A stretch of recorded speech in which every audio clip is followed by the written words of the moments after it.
Very good morning.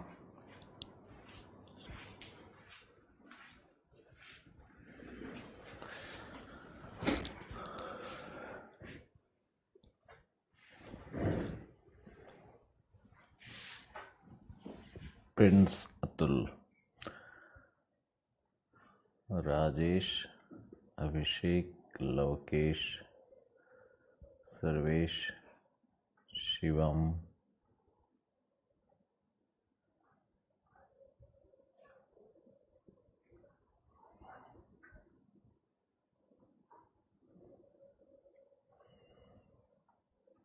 आज कम ही लोग दिख रहे हैं।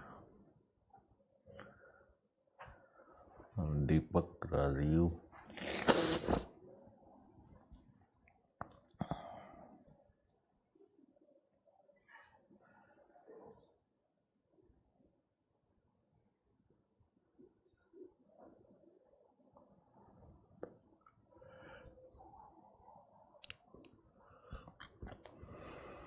अभय, परवेज,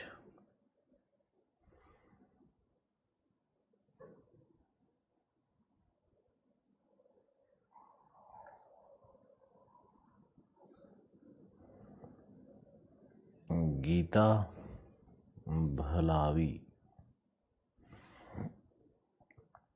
पुष्पेंद्र,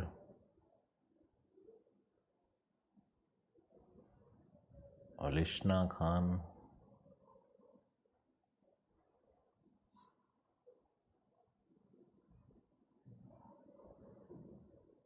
मनीष राज,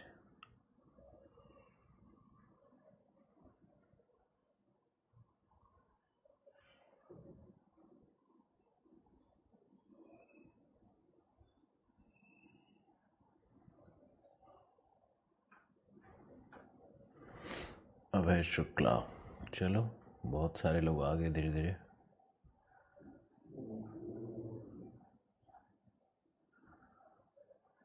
तो और भी लोग आ गए। ऋषिराज, हर्षित,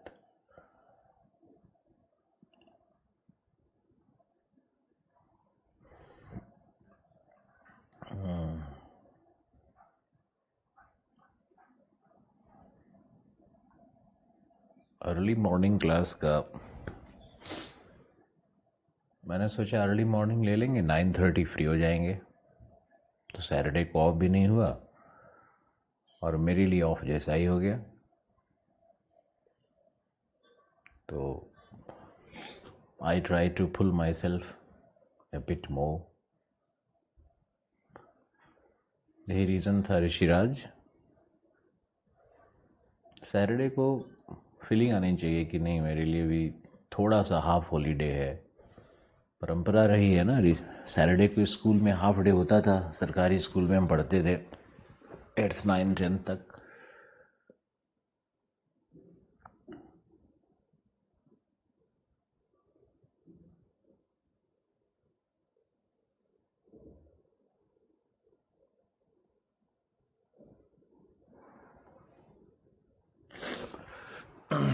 टेन सेकेंड्स में गर्म पानी लेके आते हैं और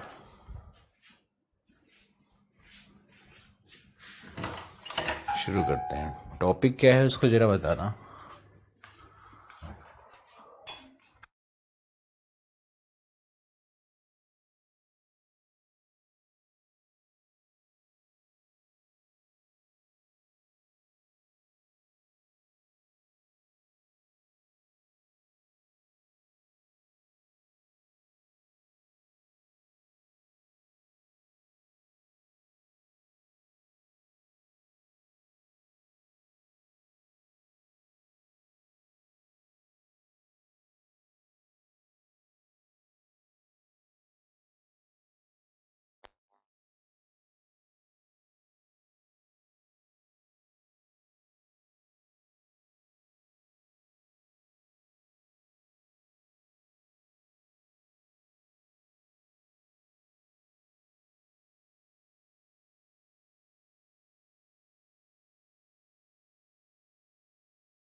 क्या है हमारा टॉपिक?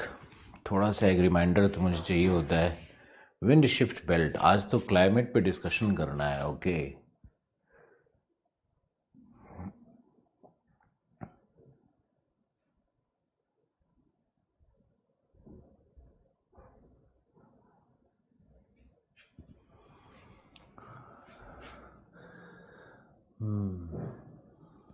ग्लोबल विंड को समझाया है, अब आज क्लाइमेट से रिलेट करना है। बहुत इम्पॉर्टेंट क्लास है और वर्ल्ड क्लाइमेट्स को जानना ग्लोबल विंड के माध्यम से।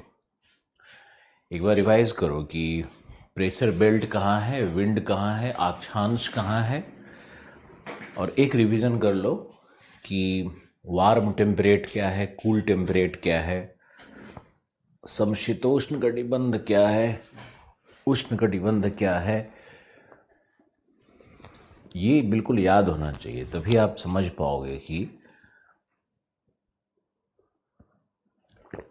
आज आपको सिखाएंगे जलवायु तंत्र बना कैसे है।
बताओ, वार्म टेम्परेट या उपोष्ण कटिबंध किन अक्षांशों को कहते हैं?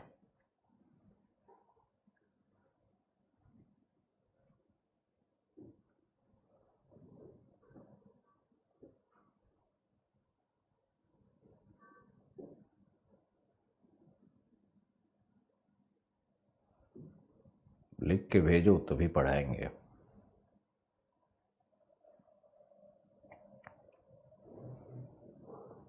वार्म टेम्परेट मतलब कौन से अक्षांश हुए?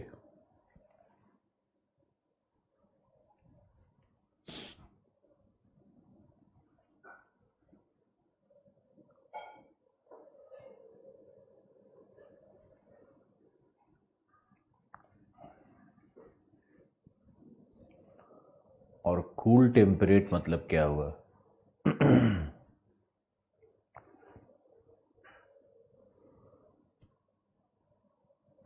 उपध्रुवीय क्या हुआ?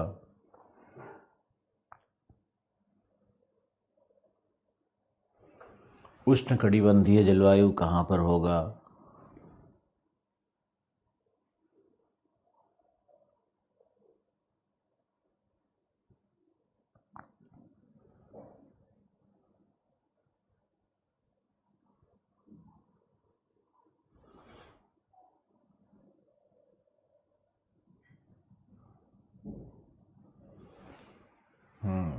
मोस्टली सही उत्तर आ रहा है।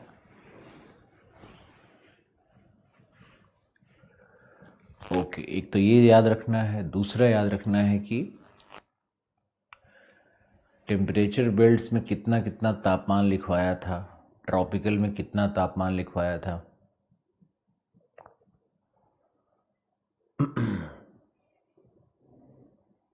उपोष्ण में कितना तापमान लिखवाया था।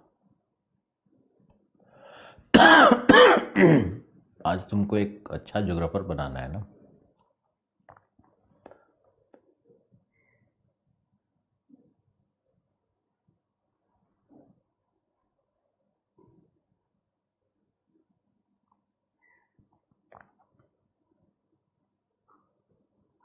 तापमान बताओ।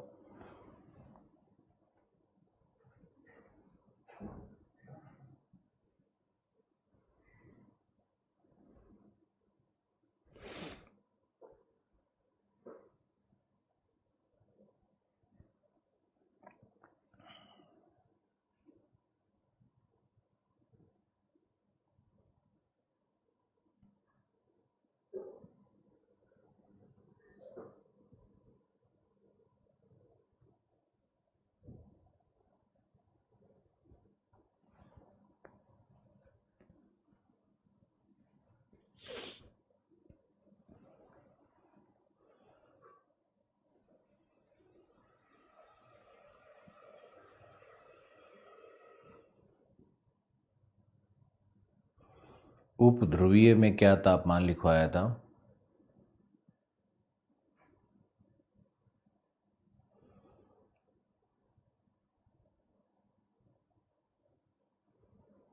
विषुवतीय जलवायु में क्या था?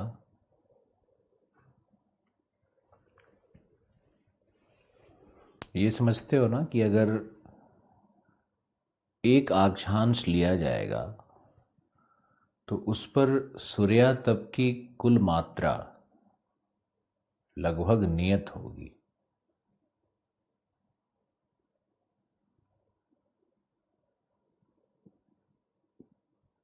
सूर्य की किरणें उस पर वर्ष भर उस अक्षांश पर एक ही एंगल या जो भी एंगल में चेंज हो रहा है वही एंगल उसका रहेगा। तो सूर्यातप की मात्रा भी उसकी अपनी निर्धारित है। वैसे ही सभी ताप पेटियों में सूर्यातप की मात्रा निर्धारित है। अब डिपेंड करता है कि उस क्षेत्र में क्लाउडीनेस कैसा है, थल और जल का वितरण कैसा है, उससे तापमान निर्धारित होगा। सूर्यातप और तापमान में अंतर है। सूर्य से आने वाली इलेक्ट्रोमैग्नेटिक वेव्स, उसके स्पेक्ट्रम के सभी वेव्स, उसका क्वांटिफिकेशन करते हैं तो सूर्यातप की मात्रा निर्धारित की जाती है। वो ऊर्जा है। सूर्यातप क्या है? हीट है, ऊर्जा है। और जब उसका मेजरमेंट करते हैं तो क्या बनता है? तापमान। और तापमान किन शर्तों पर निर्भर करेगा कि एल्बिडो कितना हो गया, अवशोषण कितना हो गया, सतह किस प्रकार का है, क्लाउडिनेस किस प्रकार का है। आशा है ये सब समझ रहे होगे, क्योंकि जैसे मेहंदी लगाने के कई घंटों बाद उसका रंग निखर करके आता है, वैसे ही ज्योग्राफी को कई दिन पढ़ने के बाद एक दिन सुंदर चित्र उभर करके आता है।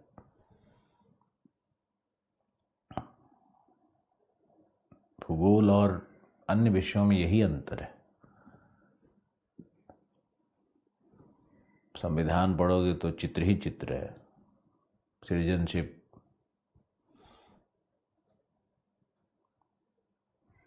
तो फंडामेंटल राइट, तो ये तो उसमें अपना आर्टिकल्स बने हुए हैं, पढ़ते रहिए।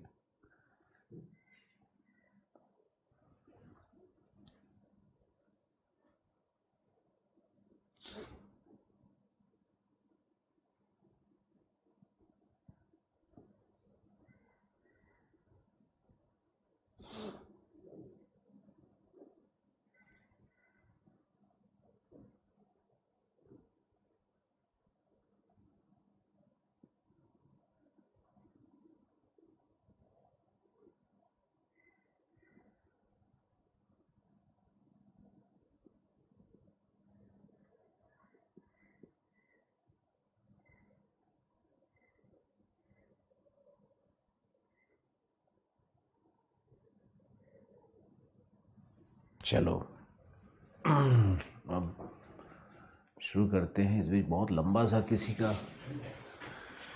एसएमएस आ गया है, देखते हैं एक बार, क्योंकि इंटरेक्शन का यही माध्यम है। ऋषिराज, उष्णकटिबंधीय में सूर्य की किरणें लंबवत रहती है, जिससे यहाँ तापमान ज़्यादा रहती है, और उपध्रुवीय क्षेत्र में सूर्य की किरणें लंबवत न होने के कारण वहाँ तापमान कम होता है, जो क्रमशः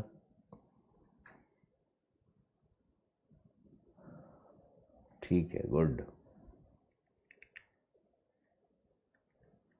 ठीक है, वेल डन। सब लोग ठीक ठीक लिख रहा है।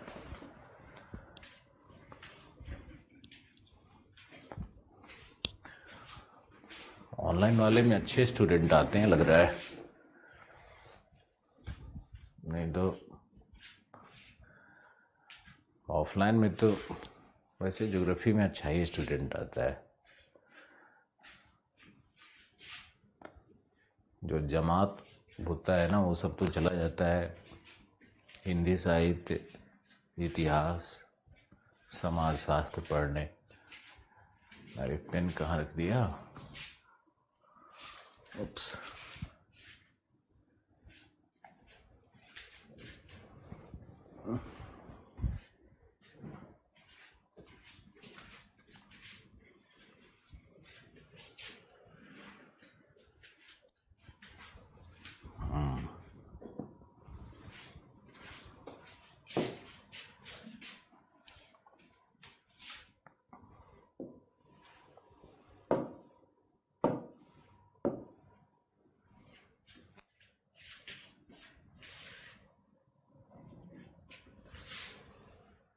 मान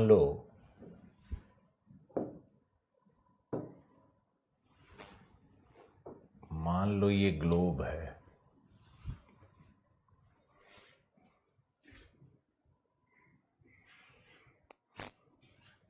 सर्कल ठीक है ना?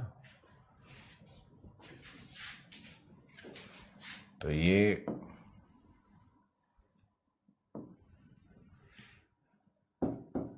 10 डिग्री नॉर्थ, 10 डिग्री साउथ, इसमें तो वो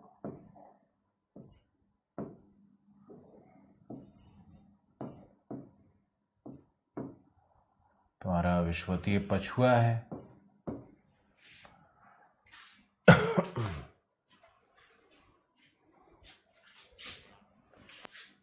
फिर इसमें हम एक काम करते हैं, इसमें ये दिखा रहे हैं, ये महाद्वीप हो गया। अब महाद्वीपों पर कैसे जलवायु तंत्र विकसित हुआ है उसका चित्रण करना है। तो आप देखो कि यह है हमारा पहला जलवायु। सबसे पहला जलवायु क्या है? विषुवतीय जलवायु।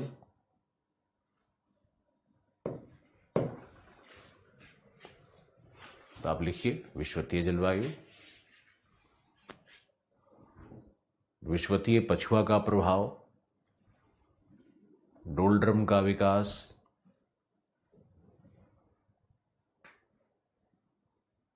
100% सूर्यातप,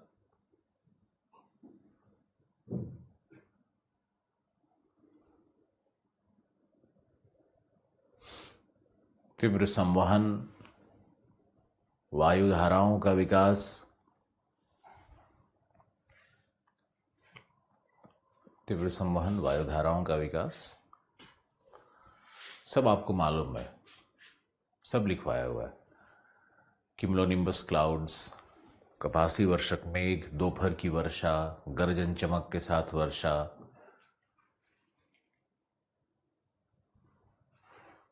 लिखते रहिए। औसत तापमान 18 से 27, लेकिन सामान्यतः 22 से 25 होता है।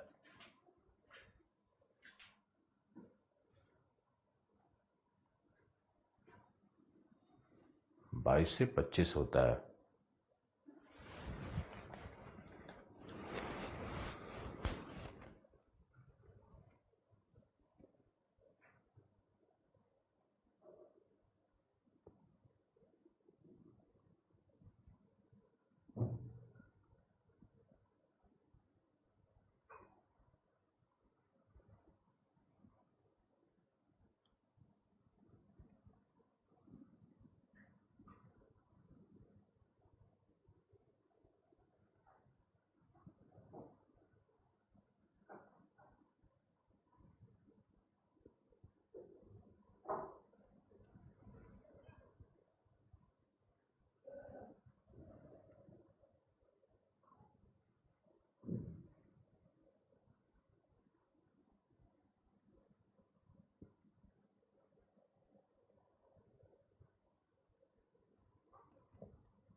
वर्षा 250 प्लस,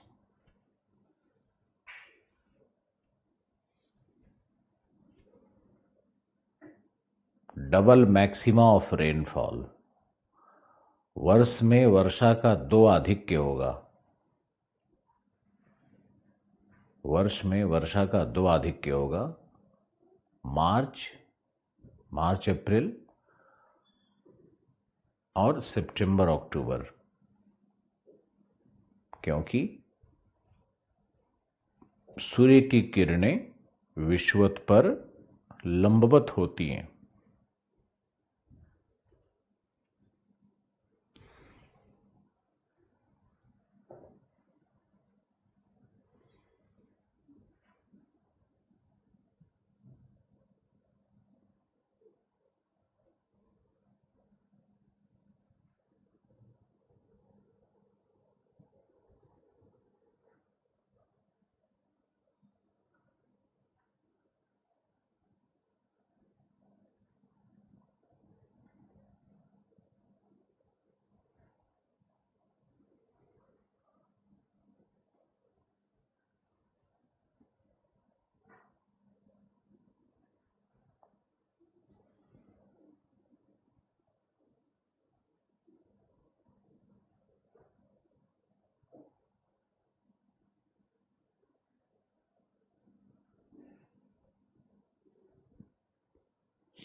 पहला है विषुवत, हो गया।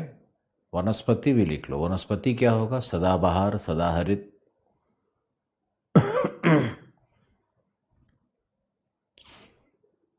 कठोर तने के वृक्ष, यही सब होगा। बाकी तो बायोम्स में पढ़ेंगे ही, वनस्पति ज़्यादा डिटेल से यहाँ नहीं पढ़ना है बस। अब आइए, ये है आपका 30 डिग्री और यहाँ पर कौन सा पवन है? ये व्यापारिक पवन का क्षेत्र है। ये व्यापारिक पवन का क्षेत्र है।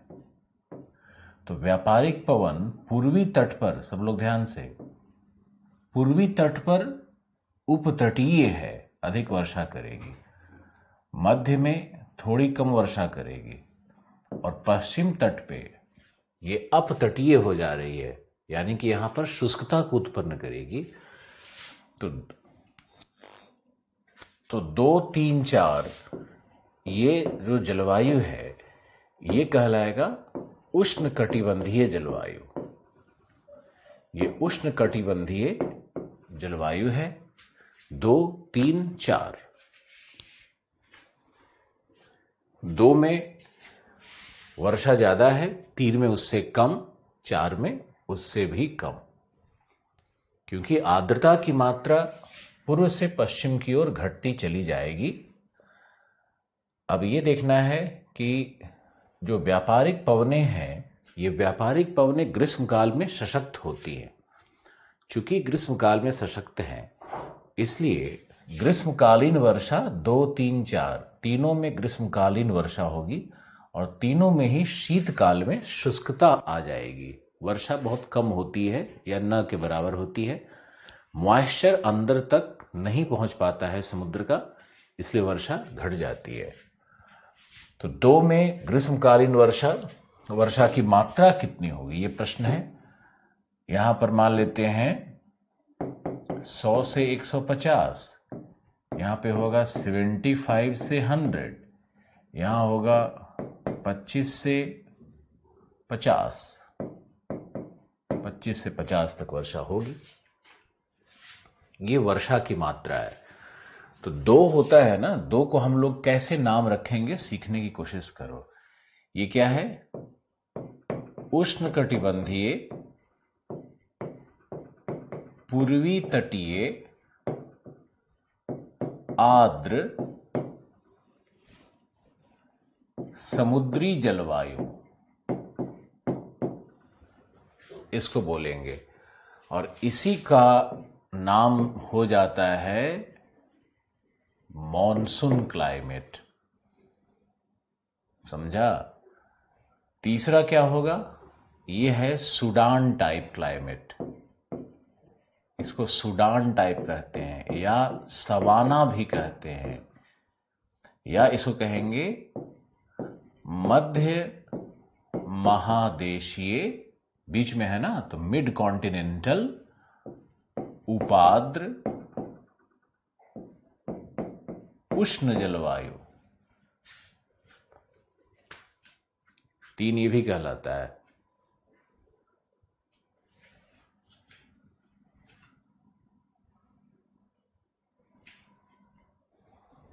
चार में आओ।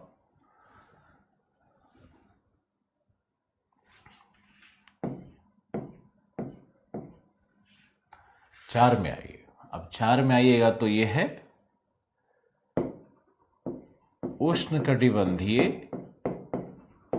गर्म मरुभूमि जलवायु। जहां भी वर्षा 25 सेंटीमीटर हो जाए वहां समझो कि गर्म मरुभूमि हो ही जाना है। तो ये 3 जलवायु प्रदेश और बना, और इन तीनों में ये तापमान क्या होता है? 18 से 27 तक होगा, है ना। लेकिन तापमान इधर बढ़ेगा, जहां आर्द्रता घटती चली जाएगी वहां तापमान बढ़ता चला जाएगा। फॉर्मूला समझो, जहां वर्षा कम हो रही है उधर तापमान बढ़ता चला जाएगा। उसका कारण है कि वनस्पति भी उसी तरह से होगी। जैसे रीजन नंबर 2 है, तो 2 की वनस्पति क्या होगी, सोच करके बताओ। ये होगा पर्णपाती। अरे भाई, ग्रीष्म काल में वर्षा है, शीतकाल में वर्षा नहीं है, तो ये होगा पर्णपाती। सवाना किस तरह का होगा? घास का मैदान, कहीं कहीं बीच में वृक्ष होंगे। और इसमें क्या होगा? मरुस्थल में क्या होगा? मरुद्भिद, कैक्टी वगैरह मरुद्भिद वनस्पति होगी। और तापमान क्या होगा? ये 18 से 32 तक जा सकता है। और इसमें सवाना में आओगे तो ये 18 से 38 तक जा सकता है। 38 नहीं 42 तक भी जा सकता है, कोई बात नहीं है। उष्ण उष्ण गर्म मरुस्थल को देखोगे तो ये 18 से 42 या 46 तक भी ये औसत महीने का रहता है। हाईएस्ट तो 56 डिग्री और 60 डिग्री और अल अजीजिया में, लीबिया में, वो सब फैक्ट को छोड़ो अभी। पीटी मास्टर, एसएससी मास्टर नहीं बनना है। अब बताओ 4 क्लाइमेट हो गया, कितना लोग समझ गया? बहुत इंपॉर्टेंट है आज का क्लास।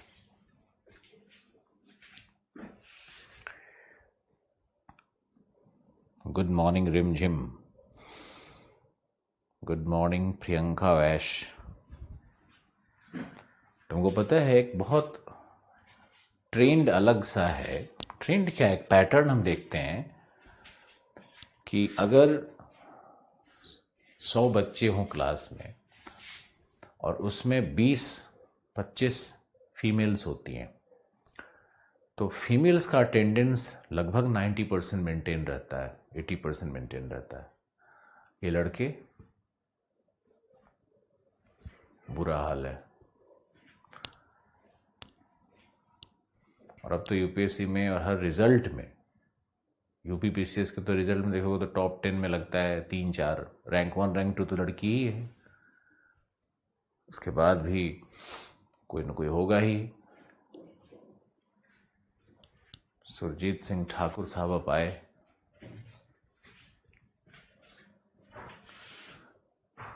Okay, got it.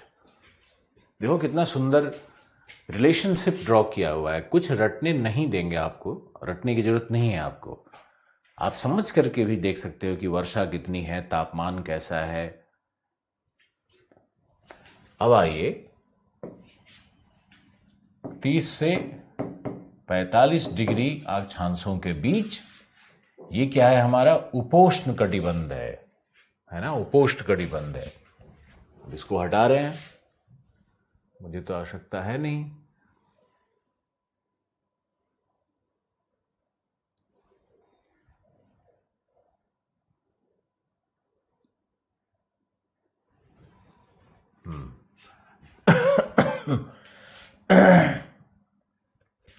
तो 4, अब यहां पे एक जलवायु नंबर 5, नंबर 6 और नंबर 7, 3 जलवायु यहां भी आएगा। तो हम लोग लिखेंगे कि भाई वार्म टेम्परेट क्लाइमेट्स या उपोष्ण जलवायु कौन कौन से हैं? तो एक है 5,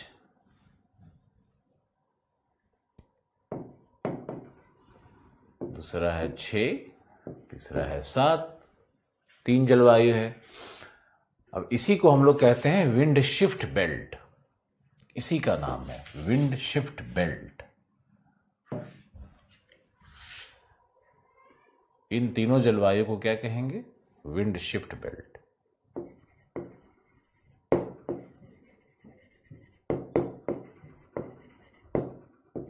विंड शिफ्ट बेल्ट क्लाइमेट यही है। 5वें पे आओ, 6ठे पे आओ, 7वें पे आओ। अब इसको समझो।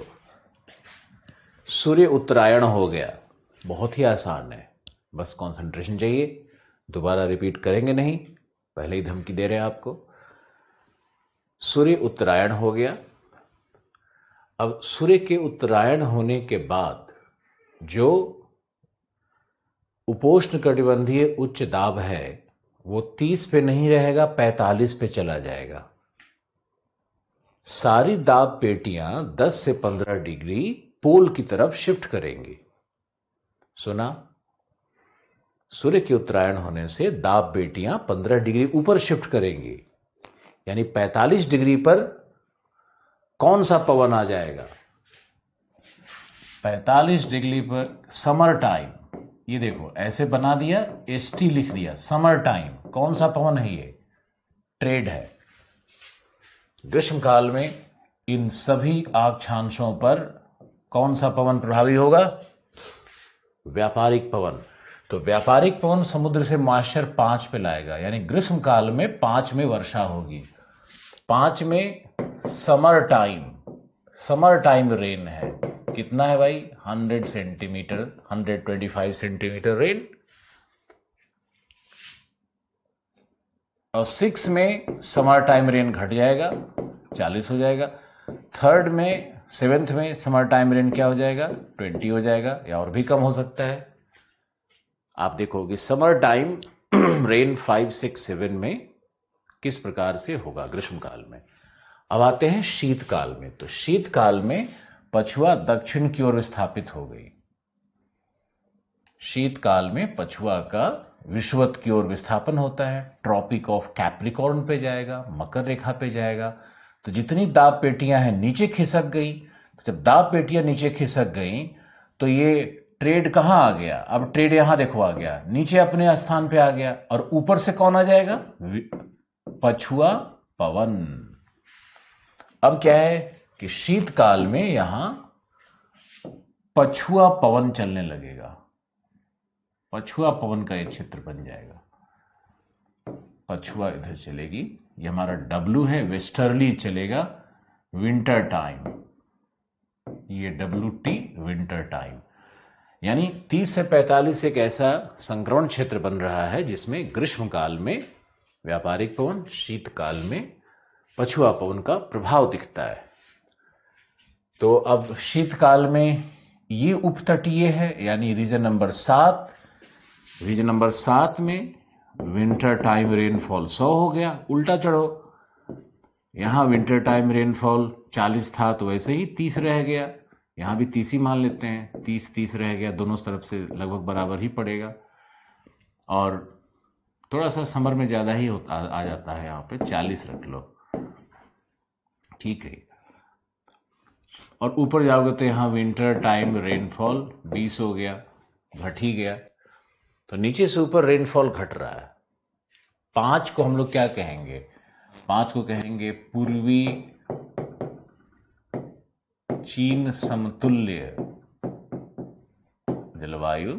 6 को हम लोग कहेंगे स्टेपी जलवायु। 7 को हम लोग कहेंगे भूमध्य सागरीय जलवायु। कोई कष्ट हो बताओ। स्टेपी और पूर्वी चीन और 3 और जलवायु बन गया। पूर्वी चीन का एक नाम ये भी हो सकता है ना, उपोष्ण कटिबंधीय पूर्वी तटीय आर्द्र जलवायु। स्टेपी क्या हो सकता है, मध्य महादेशीय अर्ध शुष्क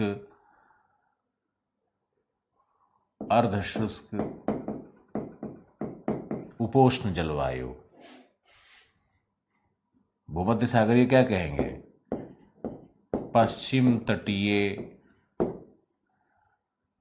वार्म टेम्परेट या उपोष्ण कटिबंधीय, पश्चिम तटीय उपोष्ण कटिबंधीय उपाद्र जलवायु।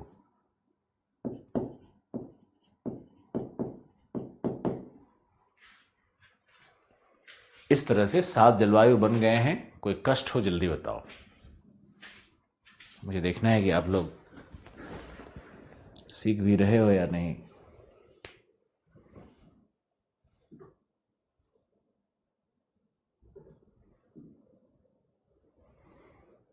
कुलदीप जल्दी से लिखा, ऐसा नहीं है सर, प्रेजेंट सर।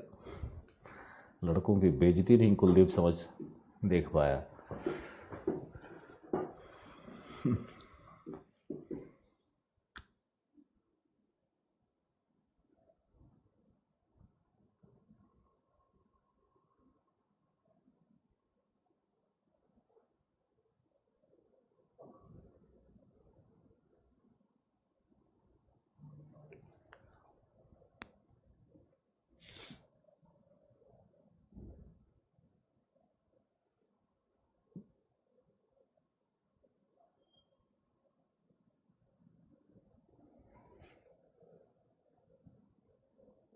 तापमान क्या होगा यहाँ पे ये बताओ। उपोष्ण कटिबंध में तापमान क्या था?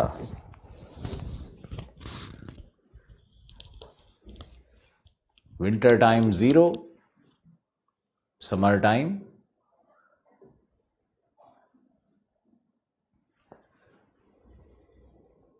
सब में यही लिख दो, 5, 6, 7 में तापमान, विंटर टाइम 0 औसत तापमान, और समर टाइम 18 से 22,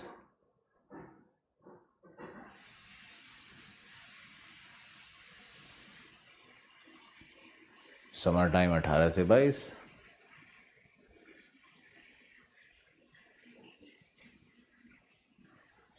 तीनों में यही लिख दो। वनस्पति क्या होगा?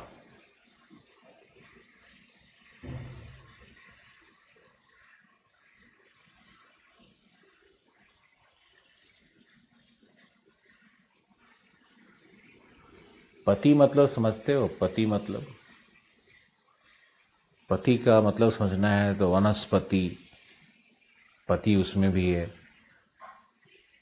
पतित,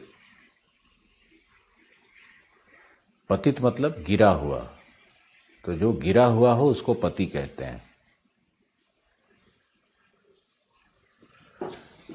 इस शानदार व्याख्या के लिए तो मुझे ज्ञानपीठ अवार्ड जरूर मिलना चाहिए।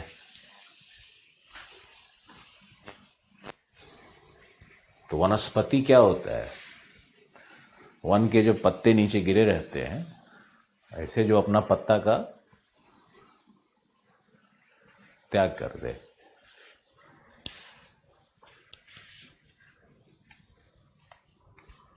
अब इसका एक और पॉजिटिव अर्थ भी हो सकता है, पति वह है जो सिर्फ त्याग करता है जिंदगी भर।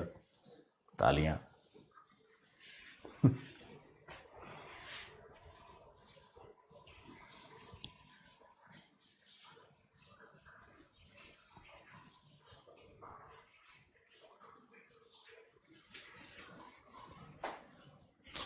चलो ओके, अब हम लोग चलते हैं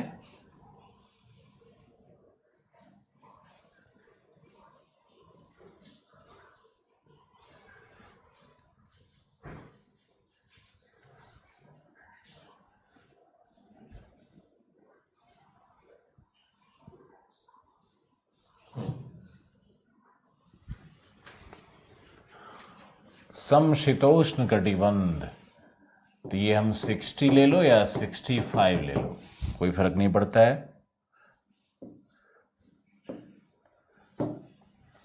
60-65 में ये देखो, ये तो पूरी तरह से पछुआ का बेल्ट है, यहां तो पछुआ है ही, यहां तो ट्रेड्स है ही, और ये तो विंड शिफ्ट बेल्ट है ही।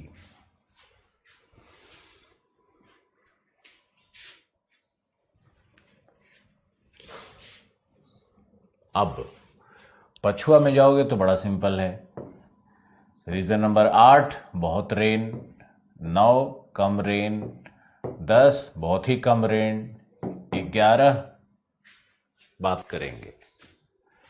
तो 4 जलवायु प्रदेश बना, इसको हम लोग बोलेंगे समशीतोष्ण जलवायु।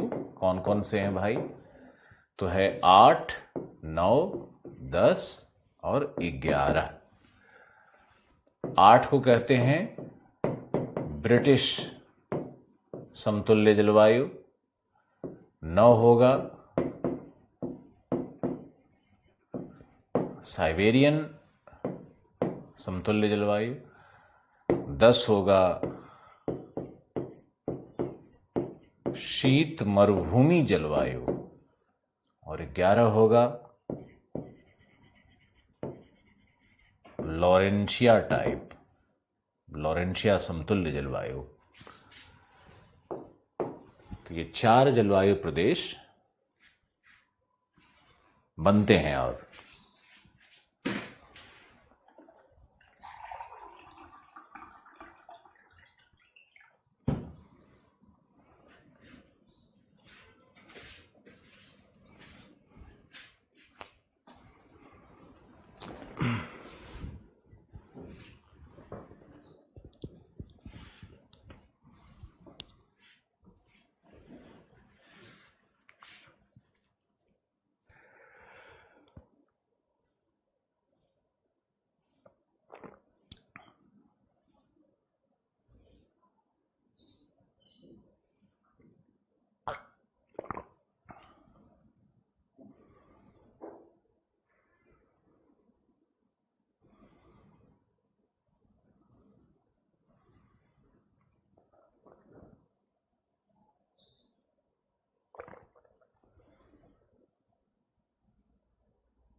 अभिषेक यादव समझ गया कि पति किसे कहते हैं।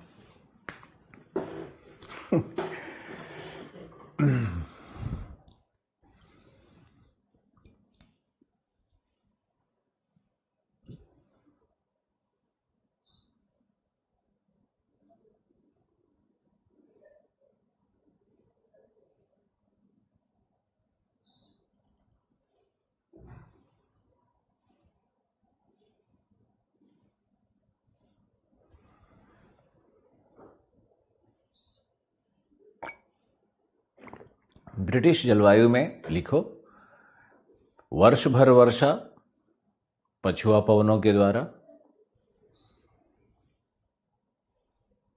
शीतकालीन वर्षा अधिक होती है,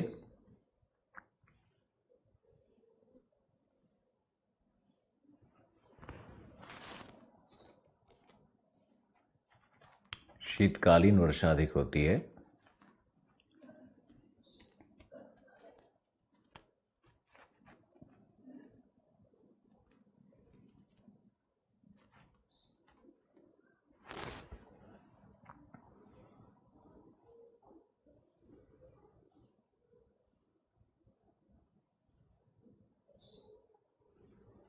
तथा क्यों शीतकालीन अधिक होगी? क्योंकि शीतकाल में चक्रवात ज्यादा बनते हैं। शीतकाल में चक्रवात, वाताग्र की घटनाएं अधिक होती है।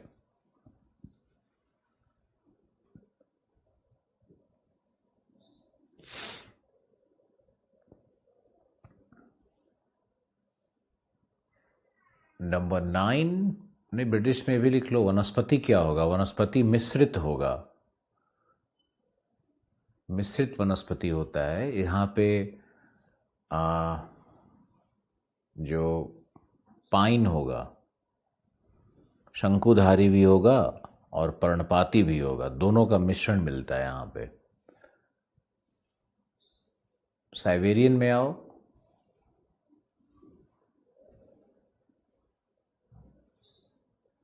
साइबेरियन है नंबर 9। यहाँ पे वर्षा घट जाएगी तो 8 में वर्षा है लगभग 100 सेंटीमीटर, 100 से ज़्यादा ही है।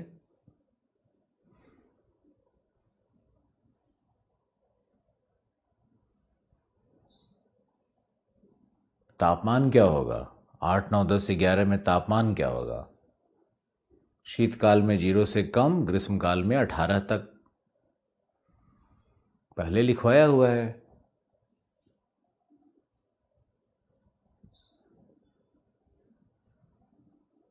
फिर 9 है साइबेरियन, तापमान वही रहने दो, वर्षा को घटा दो, वर्षा 60 कर दो।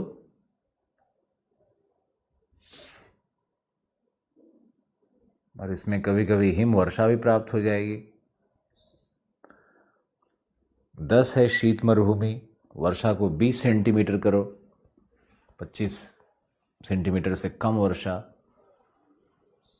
मरुभूमि का क्राइटेरिया होता है कि वर्षा वहां 25 से कम होगी। 25 सेंटीमीटर की समवर्षा रेखा किसी भी मरुभूमि के सीमांकन के लिए यूज किया जाता है। और शीत मरुभूमि का कारण क्या है? एक शब्द में लिखना है, महाद्वीपीयता। महाद्वीपीयता, कॉन्टिनेंटैलिटी।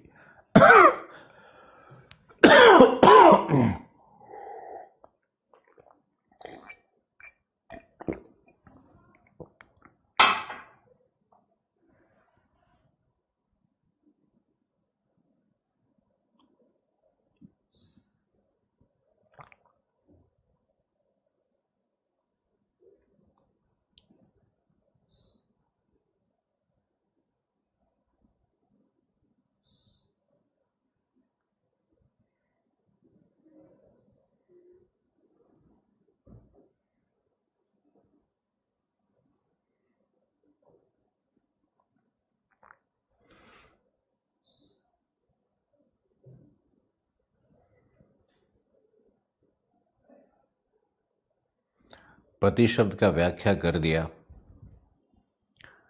पतित शब्द से रिलेट कर दिया, वनस्पति से समझाया।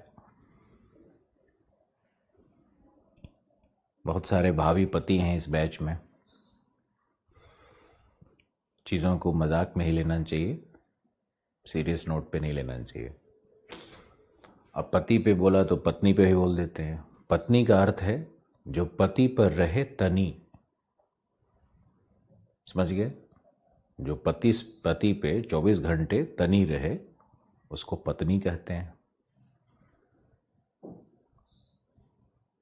इस पे तो ज्ञान पीठ की जगह भारत रत्न मिलना चाहिए।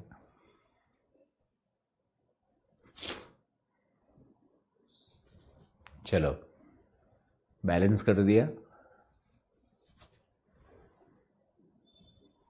आ जाओ लॉरेंशिया में। शीत मरुभूमि के बाद लॉरेंशिया में बस इतना लिख लो कि यह समशीतोष्ण मॉनसून जलवायु कहलाता है।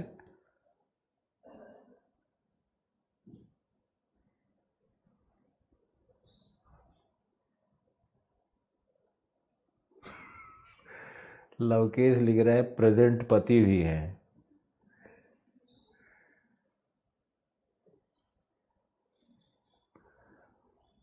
डिमांड आया था ना कि पत्नी के लिए कोई परिभाषा, तो मैंने पत्नी की परिभाषा दे दी। जो पति पे रहे तनी वह है पत्नी। किसी भी पति से पूछ लो, बेचारा तनाव में ही रहता है। पति तो एक ऐसा जीव है कि पत्नी भी तनी हुई है, बच्चा भी उसको रोज डिमांड ही कर रहा है, रोज शिकायत ही लेकर के पहुंच रहा है। घर पहुंचा नहीं कि बच्चा शिकायत लेकर पहुंच गया, पापा इसने मारा, इसने ये किया, मुझे ये चाहिए। उनकी सुनो, माता जी अलग कष्ट में है कि बहू को वैसे नहीं बनाना चाहिए था जैसा। अब वहाँ भी कई संघर्ष है, उस पर हम क्या बात करें। वो दिन भर उनका काम ही है कि बहू का एक एक आधा देखते रहना, एक एक मूवमेंट देखते रहना, पल्लू कहाँ चला गया और चुल्लू में क्या खा गई। तो ऐसा भी होता है। बेचारा पति, बेचारा पुरुष, हमको तो दया आता है इस पुरुष नामक जीव पर। इसीलिए जो पुरुष और पति है ना, ये बाहर रहना पसंद करता है। और एक ऐसा जीव है जो कि ज़्यादातर अपने दोस्तों के बीच रहना पसंद करता है। दोस्त तो वो होते हैं ना कि हड्डी टूट गई अगर, तो उस पर जाकर के लिख के आ जाता है पुरानी गर्लफ्रेंड का नाम। बताओ, हड्डी का दर्द जो है वो दूर हो जाता है, गुदगुदी अलग से, और प्रेमांकुर और पुराने सारे दिन याद आने लगते हैं। तो दोस्त ये चीज़ होता है।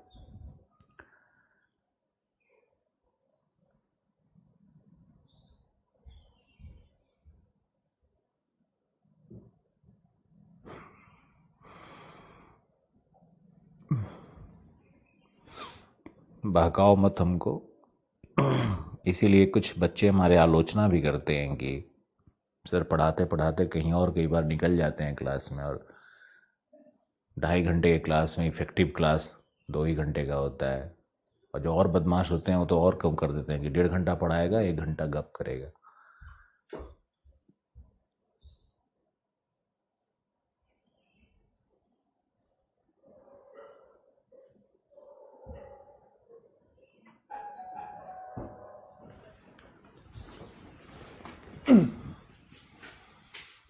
हमारा दूध वाला घंटी बजा रहा है, बेचैन है बेचारा वो भी।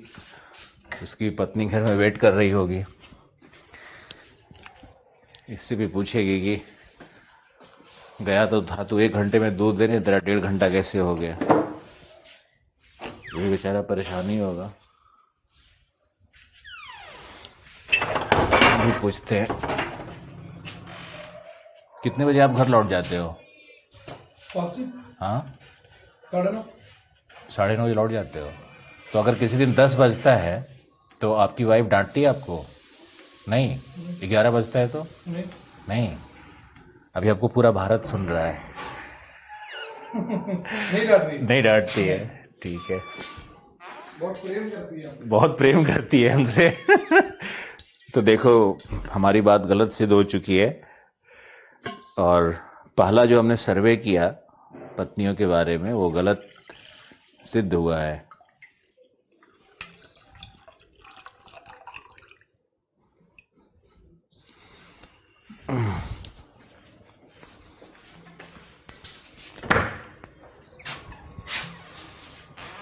संसार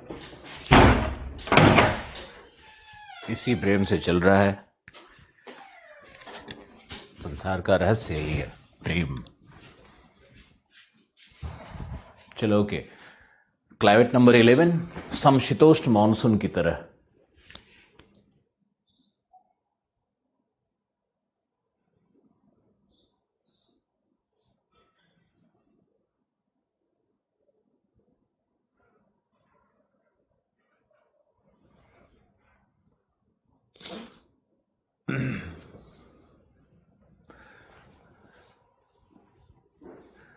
गीता पे बुढ़ापे में तो यही करना है ना, ज्योग्राफी अभी 10-15 साल पढ़ाएंगे, उसके बाद देखना ना, तुम लोग देखोगे कि एक चैनल बन गया है, उसमें एक बाबा आए हुए हैं। वो बाबा हम नहीं रहेंगे, हम तो रहेंगे एकदम स्मार्ट, मस्कुलर, गोगल्स लगाए हुए, डिफरेंट मैन। एक बाबा को चैनल बिठाएंगे और बाबा से बहस करेंगे। मेरा प्लानिंग ऐसा ही कुछ है।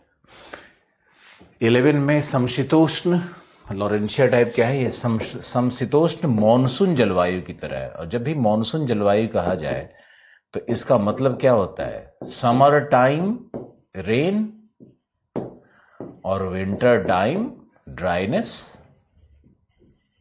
ड्राइनेस है ना, यही होता है इसका मतलब। विंटर में रेन नहीं होगा, समर में रेन होगा। तो 11 एक बहुत ही यूनिक क्लाइमेट है ना, बहुत ही एक विचित्र अलग तरह का क्लाइमेट है। मानसून जैसा इसका व्यवहार है, क्यों है वो हम लोग बाद में बात करेंगे। इसके बाद है हमारा क्लाइमेट नंबर 12, और ये होगा 75 डिग्री और ये होगा 90 डिग्री। तो 12 है हमारा उपध्रुवीय क्लाइमेट, सब पोलर क्लाइमेट,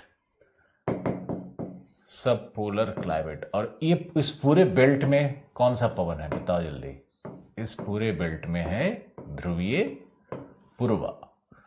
ध्रुवीय पूर्वा यहाँ भी कई बार प्रवेश कर जाती है, यहाँ भी प्रवेश कर जाती है, बहुत स्ट्रांग है। विंटर में ना 9 और 10 में ध्रुवीय पूर्वा का प्रवेश हो जाएगा। जो भी बताया जा रहा है उसको ध्यान से याद रखना है। इवन 11 में भी ध्रुवीय पूर्वा का प्रवेश हो जाएगा। विंटर्स में ध्रुवीय पूर्वा बहुत सशक्त हो जाती है ना, तो 60 डिग्री का वो जो 65 डिग्री का है उसको क्रॉस करने लगती है ध्रुवीय पूर्वा।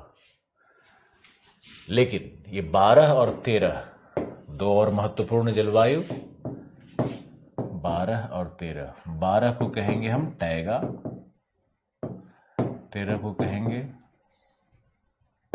टुंड्रा।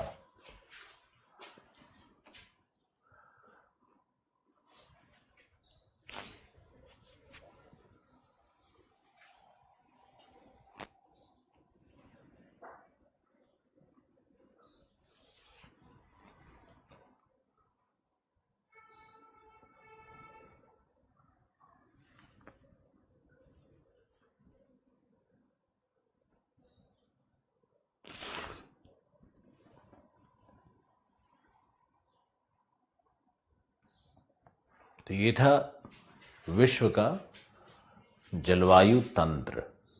अब कितना समझ में आया, इसको एक बार जरूर रिवाइज करो। कोई प्रश्न मन में आता है तो हमसे पूछो।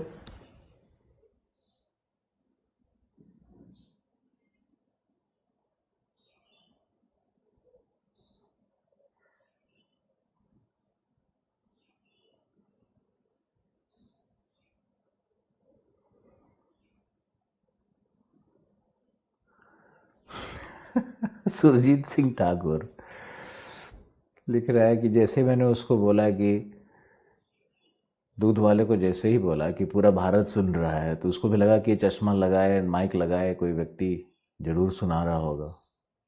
ये तो जानता है कि कोई फेमस आदमी है इस मोहल्ले में, क्योंकि यहाँ स्टूडेंट इधर उधर जो रहता है बहुत बात करता है ना, तो बात पहुँचती है सभी जगहों पे। सुरजीत सिंह लिख रहा है, क्योंकि पूरा भारत सुन रहा है, उनकी वाइफ भी सुन रही होगी, तो भैया जी डर गए और बोले कि पत्नी बहुत प्रेम करती है। ऐसा नहीं है सुरजीत, जोक से पार्ट।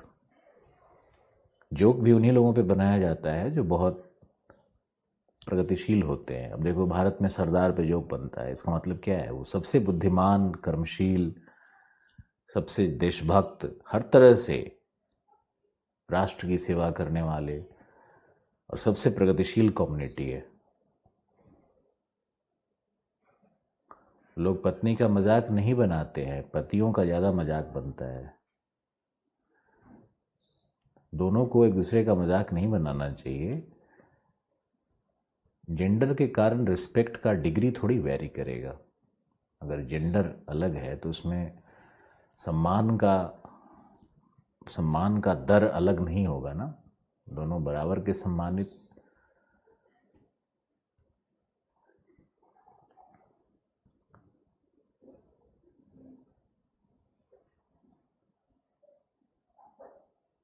और मैंने तो कई बार कहा है कि स्त्री को प्रेम से ज़्यादा सम्मान चाहिए। प्रेम तो उसके अंदर में है ही, रिस्पेक्ट चाहिए उसको। तो आप सभी जो भी मेरे यहाँ पुरुष बैठे हैं, एक बात का याद रखिएगा, पत्नी से प्रेम मत करिएगा, पत्नी का सम्मान करिएगा। अगर वो सम्मानित आपसे महसूस करेगी, तब आप देखिएगा आपकी ज़िंदगी कितनी शानदार चलती है।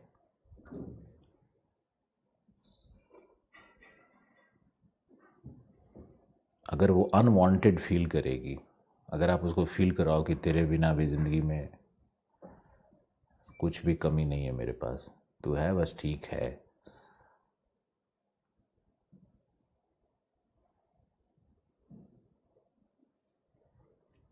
तो फिर आपकी ज़िंदगी अच्छी नहीं चलेगी।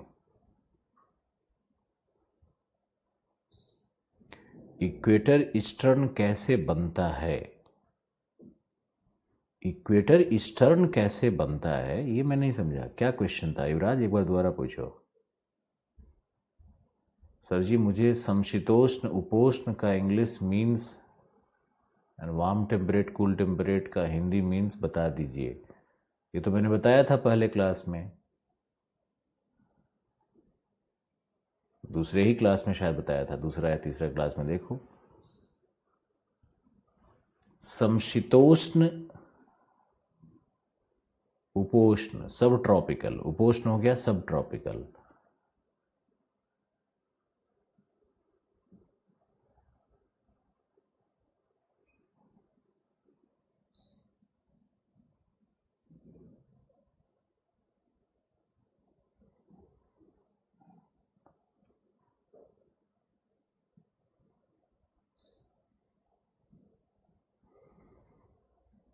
कूल टेम्परेट हुआ शीत समशीतोष्ण, टेम्परेट हुआ समशीतोष्ण।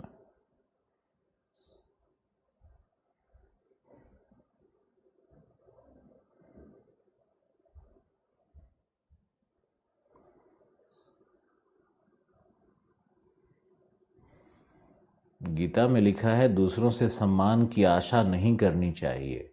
बिल्कुल सही लिखा है, लेकिन ये थोड़ी लिखा हुआ है कि दूसरे का सम्मान नहीं करना चाहिए। लवकेश जी, लवकेश बाबू, गीता में ये लिखा है कि दूसरों से सम्मान की अपेक्षा ना करें। सम्मान की अपेक्षा करोगे, नहीं मिलेगा तो दुख होगा, दुख से बचाने का वो एक मैकेनिज्म है। लेकिन ये थोड़ी लिखा हुआ है कि दूसरे का सम्मान न करें। वहां तो एक एक छोटे जीव का भी सम्मान करने कह रहा है ना।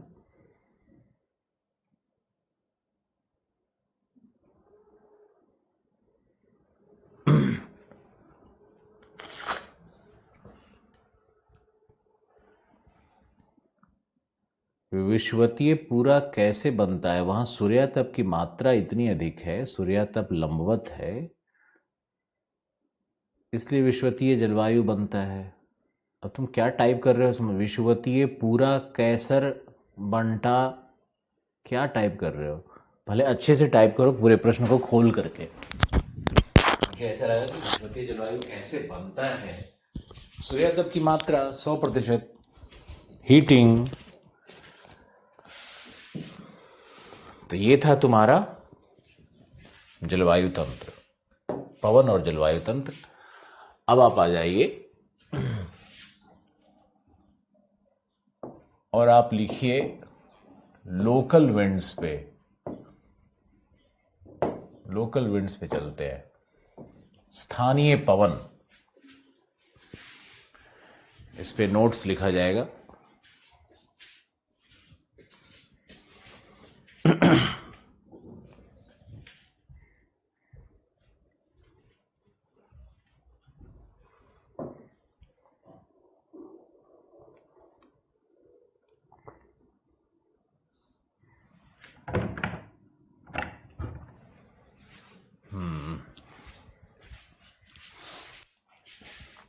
मॉर्निंग स्मूदी के साथ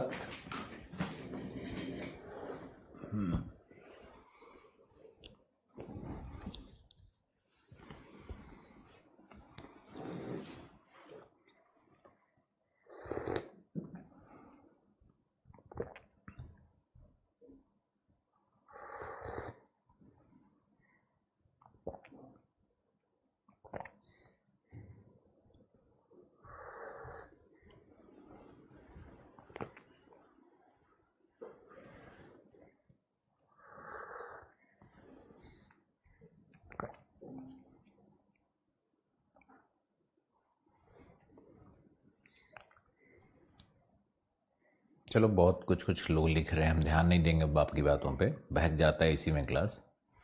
लेकिन याद रखो कि सेल्फ रिस्पेक्ट एक बच्चे का भी होता है, फीमेल का तो छोड़ ही दो, एक बच्चे का भी सेल्फ रिस्पेक्ट होता है। और वो भी देखता है कि मेरा इम्पोर्टेंस क्या है,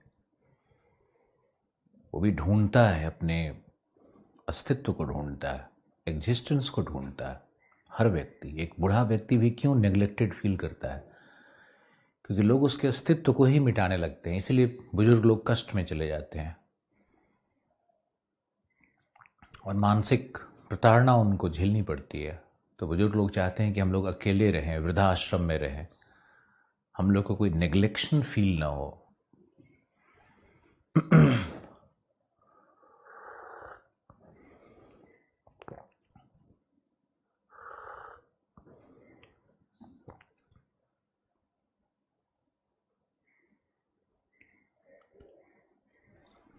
एडल्ट्री को एबॉलिश कर दिया गया। उसके पीछे का जूरिस्प्रूडेंस क्या था कि अगर एक फीमेल अपने ही फैमिली में, घर में अनलव्ड है, तो अगर उसके कारण वो कुछ गलत स्टेप्स ले लेती है या कुछ ऐसा हो जाता है उसके लाइफ में, तो it's not an criminal act. Circumstances भी तो दोषी हो सकता है, और ये बात पुरुष और महिला दोनों पे लागू होती है।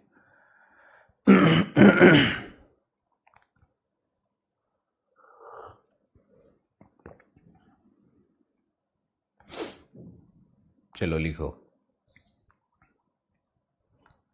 अभी लोकल विंड पढ़ाते हैं, प्रश्न भी आता है, बहुत सारे नाम भी हैं, पीटी में भी बहुत प्रश्न पूछता है कई बार। यूपी बीसीएस का तो फेवरेट है, आईएएस में भी लोकल विंड्स पूछा हुआ है। तो लिखो, स्थानिक पवन से तात्पर्य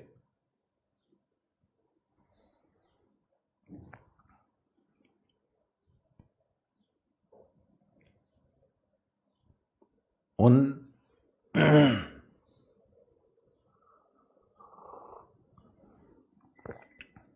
स्थान विशिष्ट पवनों से होता है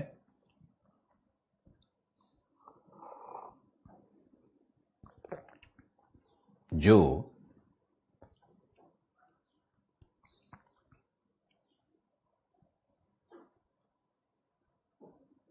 स्थानिक दाबांतर अथवा तापांतर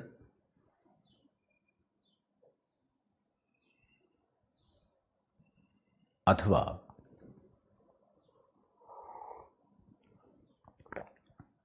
भूभौतिक संरचना के अंतर के कारण उत्पन्न होती है।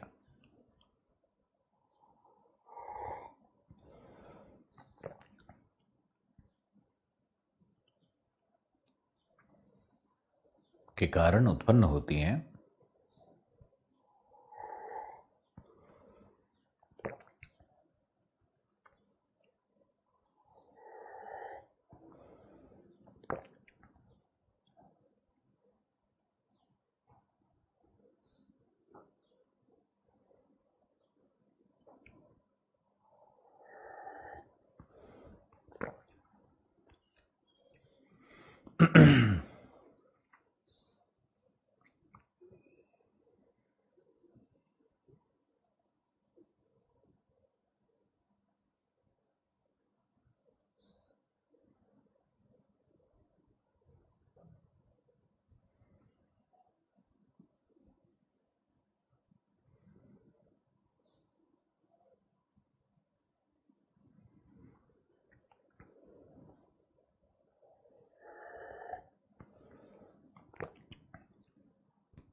तथा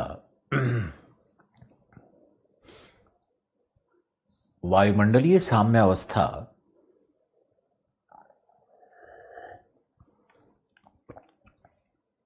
को कायम करने की क्रियाविधियां हैं।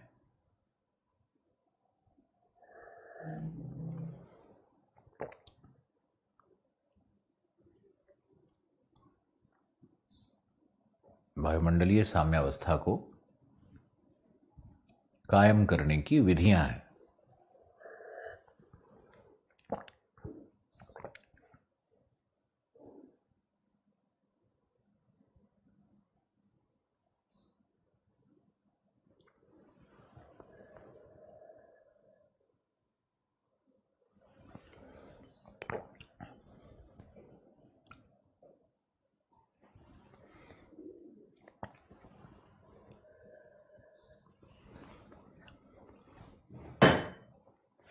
Oh my God, मैंने तो इसको फिर लिखो, स्थानीय पवन की उत्पत्ति के कारण एवं प्रकार।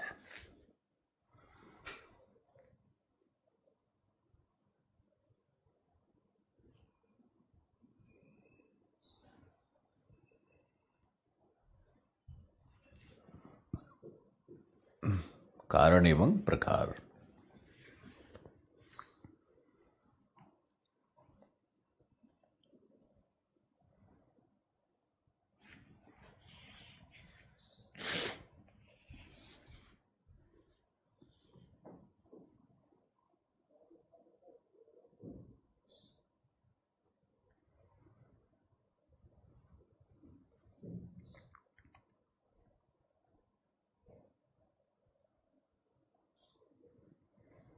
लिखो, थर्मल करंट्स या थर्मल क्या बोलेंगे, तापीय पवन। पहला है तापीय पवन।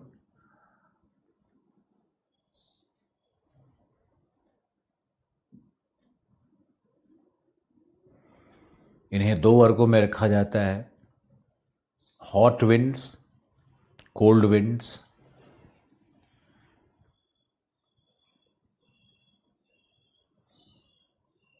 हॉट विंड्स में लिखो, सहारा के क्षेत्र में उत्पन्न होने वाले पवन इसके विशिष्ट उदाहरण हैं।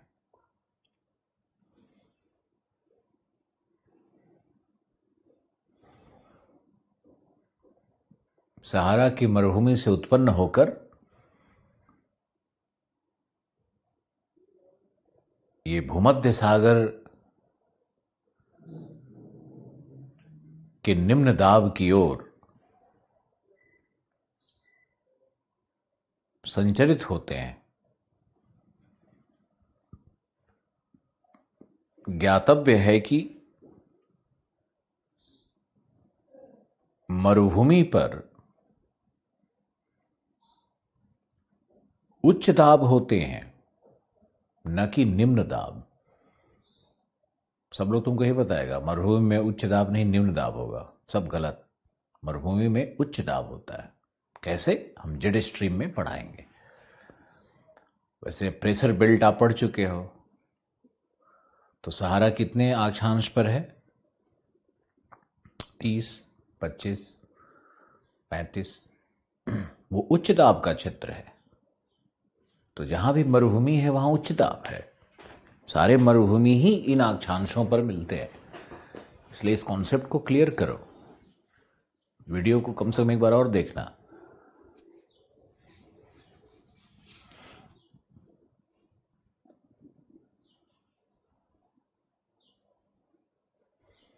और याद रखना, जिन बातों को हम मजाक में कहते हैं ना, उसके पीछे भी बहुत कुछ छुपा होता है। तुम उसे देख नहीं पाते हो, तुम उससे इरिटेट हो जाते हो।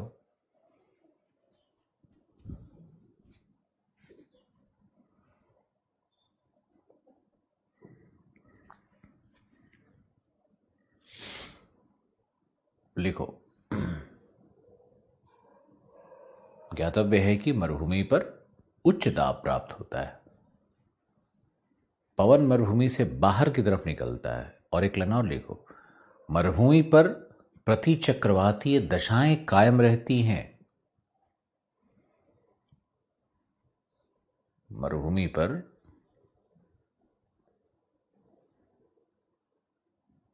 प्रति चक्रवातीय दशाएं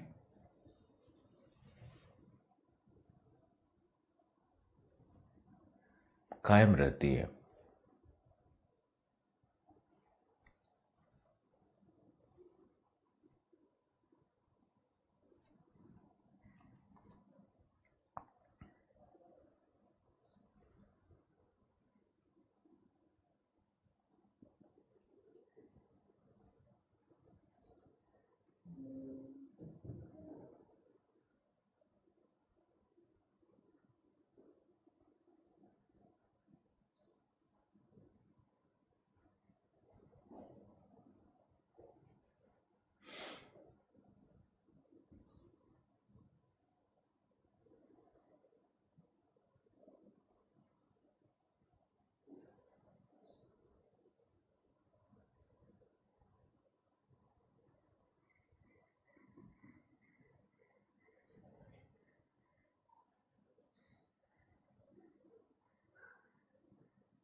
ओके,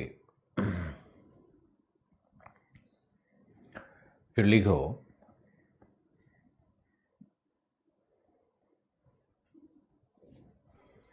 उदाहरण पहला है लेवांटे।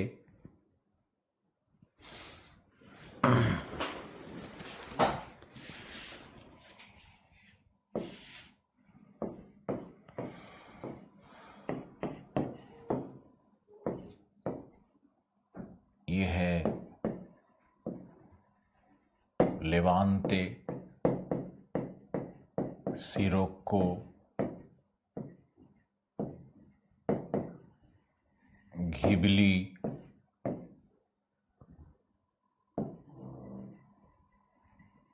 सिहली,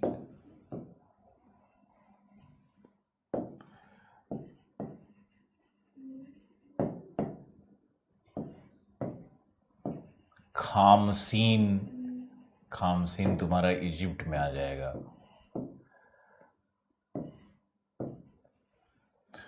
इस तरह से यहां पर बना हुआ है, ये सब है। एक और लिख लो, गिनी के तट पर हरमटन।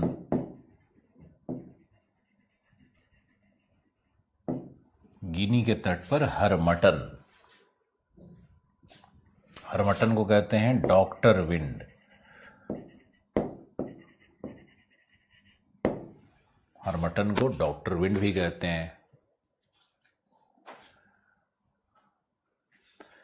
हरमटन गर्म पवन है, गर्म पवन है, और सहारा से ये निकल रही है हरमटन। और हरमटन क्या करती है ना कि गिनी तट पर जो गिनी तट पर जो विषुवतीय अति आर्द्रता है, विषुवतीय अति आर्द्रता है, उसको कम करती है, क्योंकि हरमटन एक शुष्क पवन है। लिख लेना है, हरमटन एक शुष्क पवन है, तो विषुवतीय आर्द्रता को कम करती है गिनी के तट पर। उसके कारण क्या होता है कि जो वहां अधिक आर्द्रता के कारण दम घोंटूपन है, सफोकेशन है, वो सफोकेशन खत्म हो जाता है और लोगों को अच्छा फील होता है, मजा आता है। इसलिए इसको डॉक्टर विंड कहते हैं। जब भी ये हरमटन आएगा तो लोग, वो मॉइस्चर जो चारों तरफ है ना, वो खत्म हो जाता है, कम हो जाता है। बहुत शुष्क पवन है, इसलिए गर्म और शुष्क पवन है, इसलिए इसको डॉक्टर विंड कहते हैं। अब कोल्ड पवन, कोल्ड विंड्स भी लिख लो अपने।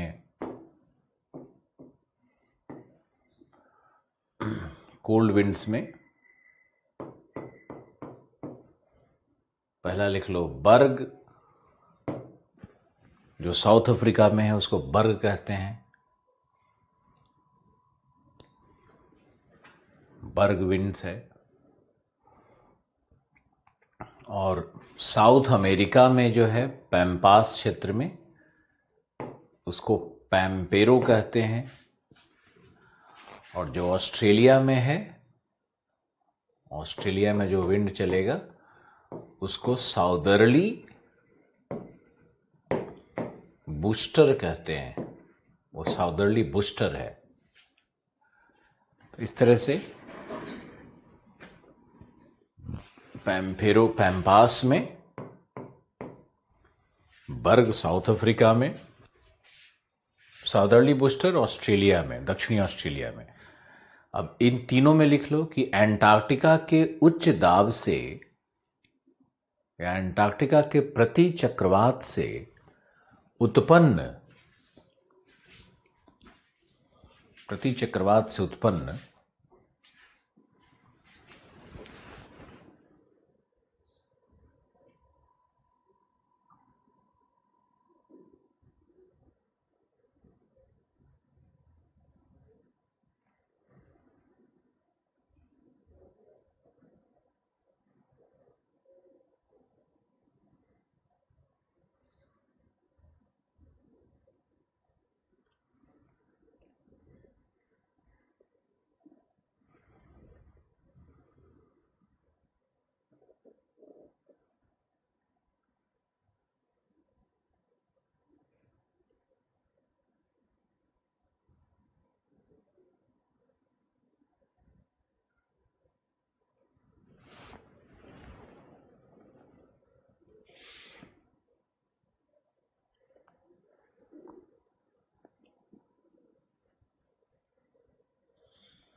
तो प्रति चक्रवात का एंटार्क्टिका का ये कोल्ड एयर है, जो कि दक्षिणी महाद्वीपों के दक्षिणी अंतरीपों पर प्राप्त होता है। लिखते रहना है,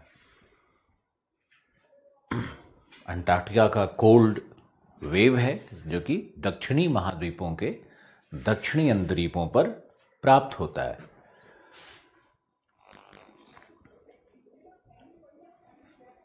ओके, तो एक ये है थर्मल। बहुत सारा होता है यार, जैसे मान लो कि गोबी डेजर्ट है, तो गोबी डेजर्ट में चलता है कुक्का बुरान, कुक्का बुरान चलता है। और तुमको मैंने दो और बताया ही था, साइबेरिया में, साइबेरिया में क्या है, बुरान। कनाडा में क्या है, ब्लिजार्ड, ब्लिजार्ड। याद रखो इन नाम को, इतना नाम बहुत है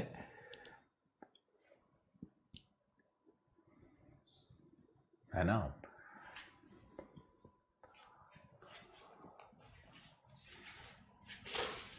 और एक और लिस्ट बनाओ।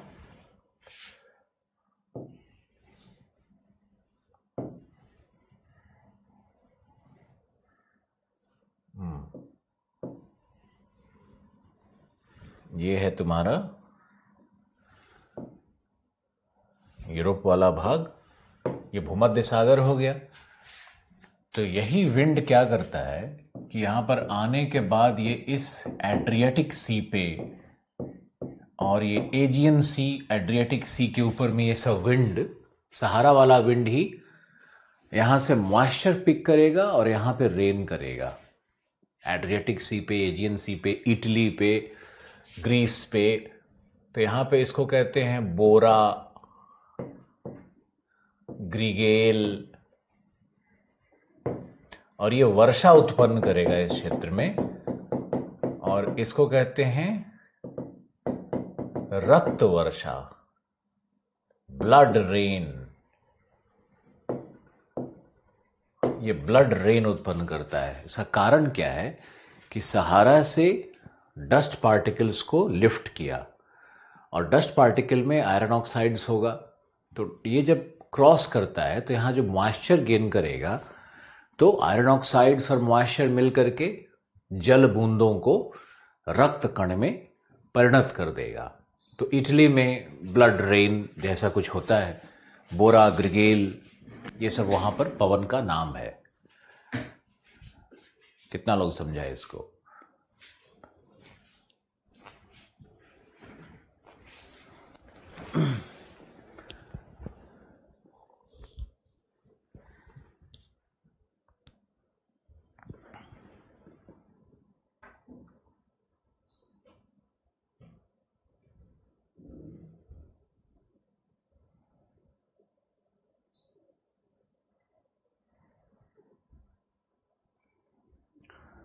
Richa Singh good morning. Deepak Kumar, class कब से स्टार्ट थी पता नहीं चला। आज सैटरडे का क्लास मैंने 7:30 से रखवा लिया था, 7:30 to 9:30।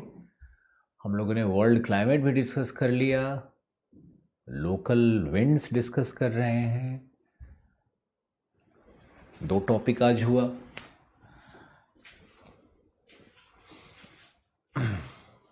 तो ये क्लियर है ना? बिल्कुल बहुत अच्छा दिया हुआ है। ओल्ड एनसीईआरटी में भी दिया हुआ है, बहुत अच्छा दिया हुआ है।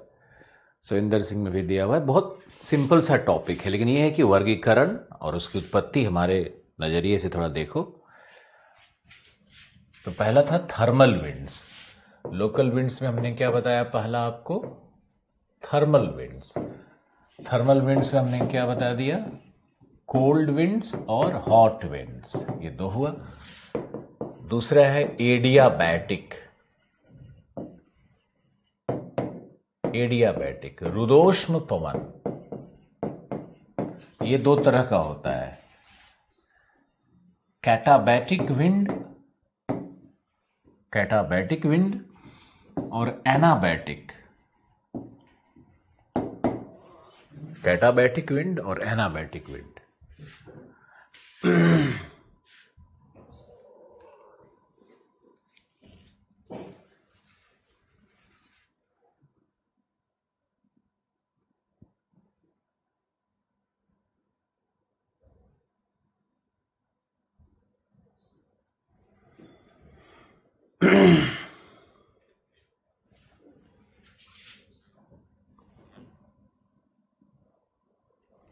देखो क्या होता है ये, जैसे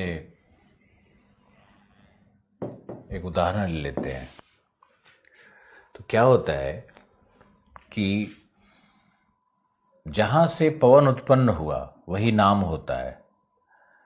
तो अगर ऊपर से नीचे ये पवन आ रहा है तो इसको हम लोग बोलेंगे माउंटेन ब्रीज, पर्वत समीर हिंदी में पर्वत समीर कहा जाएगा। और अगर वैली से ऊपर की ओर पवन जाती है, ये वैली है, घाटी है, तो इसको बोलेंगे घाटी समीर। ये क्या है? पर्वत का शीर्ष है। अब देखो क्या होता है कि दिन और रात में कैसे चेंज होगा। तो दिन में शीर्ष गर्म हो जाता है, जो शीर्ष है ये गर्म हो जाएगा डे टाइम में, क्योंकि सूर्य से एक्सपोज्ड है ये। तो घाटी में होता है दिन में, ठंडी वायु नीचे होती है, ऊपर में गर्म हो रहा है, गर्म वायु ऊपर की ओर, शीर्ष गर्म हुआ तो ये गर्म वायु ऊपर की ओर उठने लगा। तो नीचे से घाटी से ऊपर की ओर कॉम्पनसेशन काम करने लगता है। समझ गया ना? यानी दिन में यहां पर बनेगा लो प्रेशर और उसकी तुलना में यहां क्या हो जाएगा, यहां क्या रहेगा, हाई प्रेशर। तो ऊपर की तरफ विंड को सक करता है। यानी घाटी समीर कब चलेगा? घाटी समीर कब चलेगा? दिन में, डे टाइम। रात्रि में क्या होगा? रात्रि में ये भाग शीर्ष बहुत ठंडा हो जाएगा, तो शीर्ष रात्रि में, रात्रि काल में यहां पे क्या बनेगा, हाई प्रेशर। और यहां जो वायु, ठंडी वायु है, जो कोल्ड एयर है, वो नीचे की तरफ सिंक करने लगती है। तो ये कहलाता है। अब इसी में दो नाम हो सकता है, कैटाबैटिक, एनाबैटिक। कैटाबैटिक, एनाबैटिक। एनाबैटिक मतलब बिल्डिंग अप, बिल्डिंग अप, ऊपर। कैटाबैटिक मतलब ब्रेकिंग डाउन, एनाबैटिक बिल्डिंग अप। तो ये जो ऊपर जा रहा है ना, यानी घाटी समीर, तो एनाबैटिक हमारा क्या हो गया, घाटी समीर। और कैटाबैटिक क्या हो गया हमारा, पर्वत समीर। समझ में आया? सामने बिल्कुल स्पष्ट है।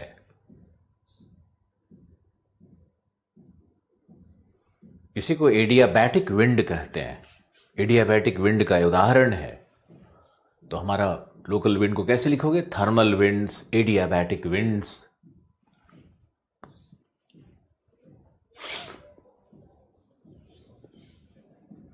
अब यहां का जो फिजियोग्राफिक है ना, इसकी जो भूभौतिक फिजियोग्राफी है, भूभौतिक संरचना है, वह रिस्पॉन्सिबल है इन दोनों इस विंड सिस्टम के लिए। दिन में आप अगर खड़े हो जाओगे ना किसी हिल स्टेशन के शीर्ष पे, तो घाटी से हवा धीरे धीरे ऊपर आते रहती है। अभी तो गुलमर्ग जाने का टाइम है यार, पता नहीं, गुलमर्ग में चारों तरफ बर्फ बिखरा हुआ है, होटल का सब छत वत ढक गया है, पूरा चल रहा है वहां पे टाइम मस्त।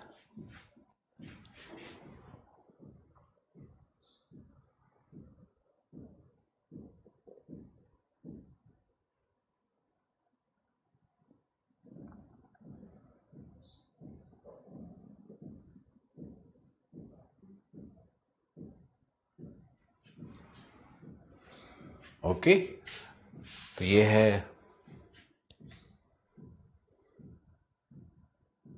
Thermal wind, adiabatic wind. और आपको अब एक और बता देते हैं, वो है हमारा लैंड ब्रीज। इसको हम लोग बोलेंगे दावांतर से उत्पन्न, gradient, gradient wind. Wait, gradient नहीं है, दावांतर से उत्पन्न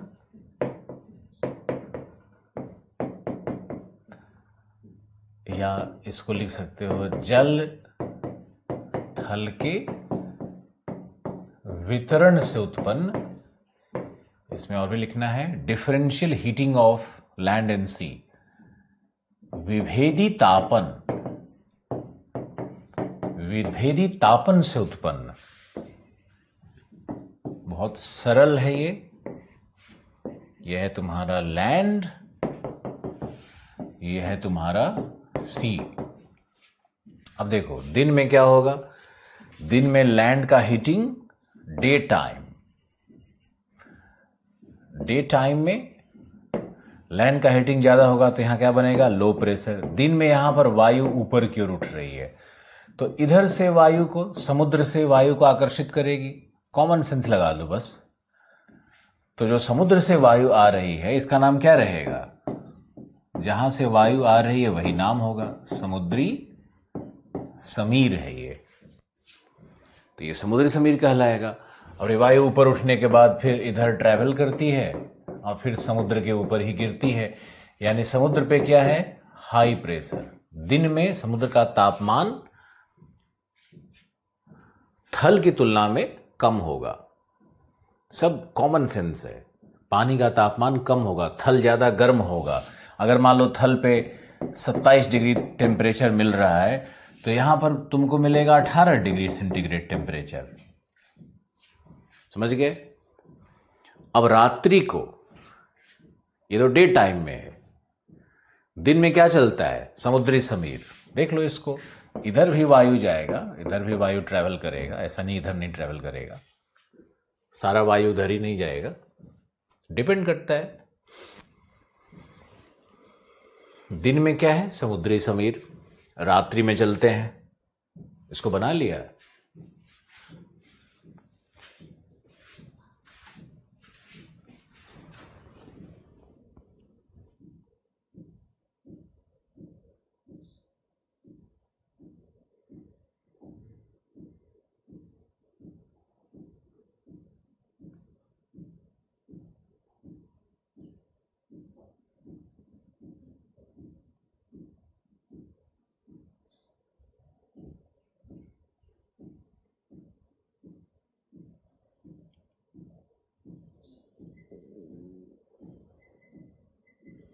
मैसेज नहीं आया था। Thank you Richa.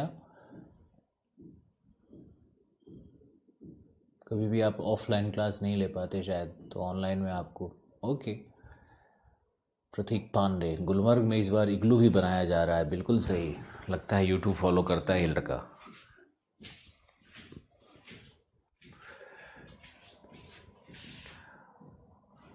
तो ये लैंड ब्रिज अब कैसे चलेगा इसको देखते हैं। लैंड ब्रिज के लिए एक और डायग्राम बना लो। कितना तो कम समय लगता है डायग्राम बनाने में यार। ये क्या हो गया? सी। ये क्या हो गया? लैंड।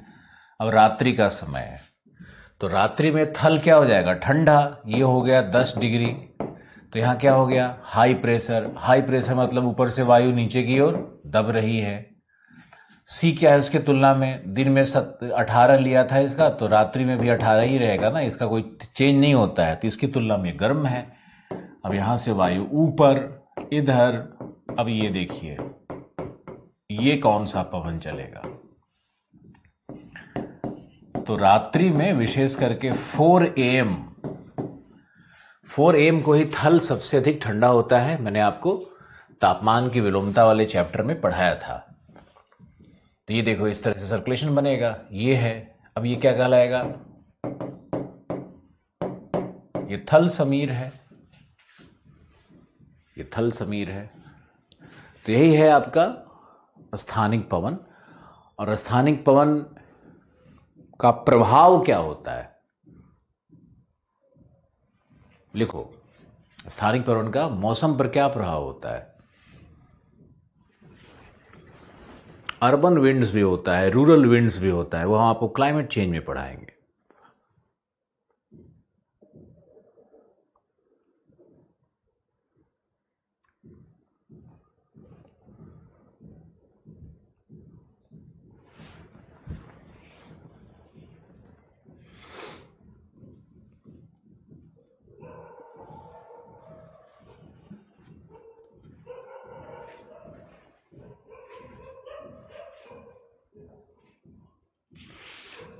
तो आप इसमें क्या प्रभाव होता है, मौसम पे क्या प्रभाव होता है? तो मौसम में क्या हो सकता है? ड्रिजल्स, यानी बूंदाबांदी करेगा, बूंदाबांदी करेगा। एससी बादल बनाएगा, स्ट्रेटोक्यूमुलस बादल कई बार बनता है।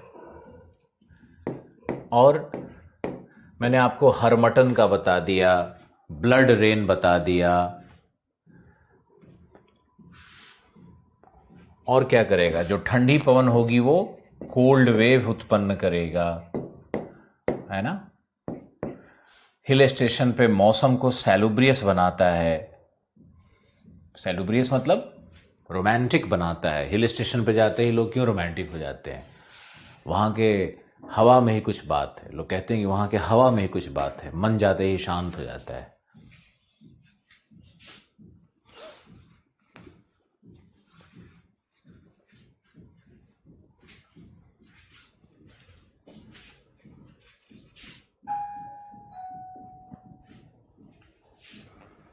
चलो okay, thank you for the day, bye bye, take care, बहुत बहुत धन्यवाद।